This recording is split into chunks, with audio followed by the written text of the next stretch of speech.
Museoko ertz zorrotzak erakusketa ikus daiteke Armagintza Museoan maiatzaren 16tik. Aldi baterako eta doako erakusketa da, eta Ibarren egindako eta Ibarko Museoaren ondoko arma zuriak biltzen ditu. Euskal Armagintza su armen ekoizpenagatik da ezaguna batez ere, baina arma zuriak ere egin ziren, lehenengoek adina ospea ez badute ere.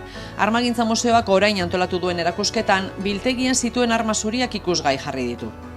Pieza guztietatik batek bakarrik du estanpatuta Eibarko zigilua, baina horrek ez du esan nahi inguruan arma gutxi egiten zirela. Izan ere, Eibarren egindako piezak aurkitu daitezke Euskal Herriko beste bilduma batzuetan, Arabako Arma Museoan eta San Telmo Museoan adibidez. Honek, Eibarko tailerretatik ateratako armamentuaren ikuspegi osoagoa eskaintzeko aukera ematen du. Erakusketaren inaugurazioa zela eta maiatzaren 18an esgrima historikoaren erakustaldia egin zen, Gasteizko CSE esgrima klubeko eta Donostiako Ignota arma aretoko kidei esker eta erakusketako parte diren arma sable eta baionetak erabilita. Iker Alejok eta Francisco Peña Castresanak komisariatu dute erakusketa Jose Maria Pelaez Baieren laguntzarekin. Zabalik egongo da urrian 20 arte museoaren ohiko ordutegian.